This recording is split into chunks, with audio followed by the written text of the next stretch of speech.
council chamber glittered with light refracted through crystalline domes, each pane engraved with the sigils of species long joined in uneasy alliance.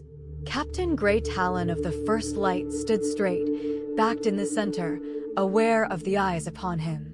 Nova, projected as a faint blue hologram at his shoulder, whispered suggestions directly into his earpiece. We ask for only one thing, the safe settlement of my people. If Eden-8 cannot be found, then help us find a new home. Humanity has earned this chance.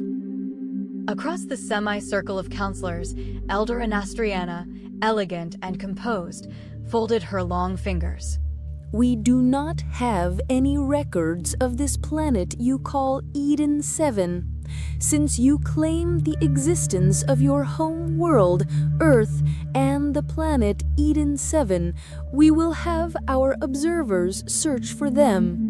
But bear in mind that this task will take a significant amount of time, and it is probable that we may never retrace your path home nor to your destination.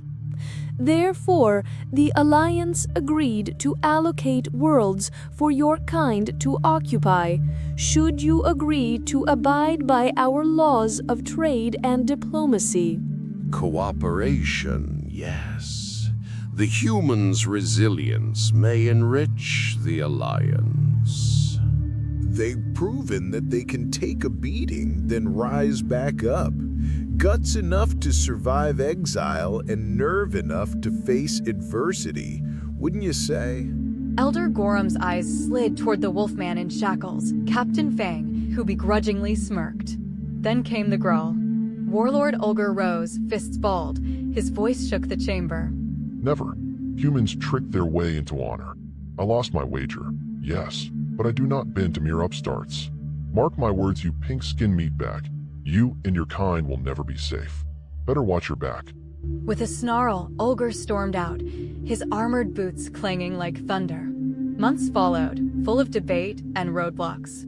Ulger sabotaged talks, rallied old war sympathizers, and whispered of humanity's untrustworthy rise. Yet diplomacy endured. Commander Trathax, who had defended the First Light when it first appeared, began a planet survey effort. After a long search, they finally found it, a green and blue jewel orbiting a quiet sun, atmosphere rich with oxygen, rivers like veins of silver. The First Light flew into orbit to investigate. On the bridge, First Officer Roy Fackner stared at the viewport. Looks like Earth, almost too good to be true. Analyzing planetary scans. Soil qualities rich. Microbial life's benign. I have detected a few hostile creatures so far, but we may have lucked out. These engine problems has been hell. Going on a survey instead of dealing with patch leaks would be a nice break. Hopefully, a new place for your kind to call home, and a place for me to have a fresh new start. Together, they descended. Survey teams trekked through lush valleys, cataloging flora, measuring air and water, marveling at landscapes both alien and familiar. The reports glowed with promise. And so began the colony's awakening. Cryopods hissed open. One by one, the sleepers of the First Light stirred, pioneers who had left Earth in search of Eden-8. Once everyone was oriented and mobile, Captain Talen greeted them with calm honesty. We have deviated from our route to Eden-8 due to unfortunate matters. At this point of time, we cannot determine a new path to Eden-8 nor find a way back home. But here, on this new planet, we can turn it into another Eden. Eden-8. It is true that we are now stranded in an unknown galaxy, but rest assured that we have new neighbors who are willing to help us adjust on this new endeavor. Together we will build, we will be the new foundation for humanity. Confusion turned to acceptance, then to determination. Humans adapted, as they always had. Soon the world bloomed with their effort. Fields of wheat planted alongside alien tubers, prefabs reshaped into cottages, workshops bartered with their new neighbors. The lizardmen traded arms and technology. The dwarves, tools and artistry in stone. The elves, knowledge and insight. While Fang's band of woolmen provide labor as part of their sentence. The humans have built a small city, which they named New Dawn, on a mysterious Earth-like planet they now call Eden-8. A few years had passed in work and in peace. Children's laughter echoed across fields and markets bustled. Human cloth for dwarf metals. Human food for elven crafts. For the first time since leaving Earth, there was hope. But in the shadow of distant stars, Olger plotted. Around his war table, his generals growled assent as he outlined treachery. The council grows soft. The humans poison them with weakness. We will not only crush these invasive vermin, we will secede. The orcs will reign as warriors once more. Our warships wait. When the time is right, we strike. And so it begins. One morning, as humans tended crops and children splashed in streams, the sky rippled with fire. A black silhouette becomes visible against the blue heavens. A large Orcish battleship slid into orbit, right above the colony, while 5 more frigates strategically placing themselves around the planet. Their jammers cut the airwaves. No signal in, no cry for help out. On the New Eden, men and women froze, gazes lifting skyward. Alien traders halted mid-bargain, thread pooling in their throats. Keith Bash cursed under his breath as systems flickered in warning. Roy Fackner clenched his jaw, already calculating defenses. In the council chambers light years away, silence stretched where communication had once flowed. And in orbit, the orc blockade tightened like a noose. On the surface, Captain Gray Talen stood with his crew at the bridge of the first light, watching the dark specks above grow larger. I had a feeling this day would come. And finally, they've made their move. Let's teach them Not to mess with humanity. Captain, all frequencies are jammed. No word from orbit, no council response. We're on our own. Well then, it's a good thing that we secretly outfitted the first light with weapons. Enemy fleet establishing low-orbit blockade. Energy readings indicate troop transports preparing for descent. If they land here, we'll lose the colony before sunrise. Then we hold them at the gates. Talen's voice was steady, too steady. His eyes drifted toward the holographic projection of the colony below, teeming with life. Farmers, engineers, children, all depending on them. Captain, I can punch through the jamming, maybe. But I'll need external support. Something to amplify our signal beyond the blockade. Do it. And tell our people to arm every defense turret, every drone. Eden-8 isn't falling today. Static. Then a growling voice. You hairless apes sure know how to start trouble. The bridge froze. Captain Fang, the Wolfman pirate, appeared on screen, his scarred muzzle breaking into a toothy grin. What is it now, Fang? This is not the time. The camera shifted. Selvara Silvermane stood beside Fong, armored in Wolfman battle gear, eyes blazing. We heard rumors of what Olger was planning. We are sending out a messenger to meet Trathax. Hopefully she can rally her forces quickly, but it will take some time. So, we'll keep the orcs off your backs until she gets here. Understood. Let's make it count. Everyone, battle stations. The first light rose through the atmosphere, its hull shimmering with plasma as it broke through the thin clouds. Orc frigates immediately shifted formation, releasing swarms of fighters. Target lock acquired. Weapons online. Fire control ready. Then light them up. Twin particle cannons flared, carving through the nearest orc frigate like molten glass through steel. The explosion lit up the stratosphere, and the battle for Eden began. The orcs countered with plasma lances, scorching the sky.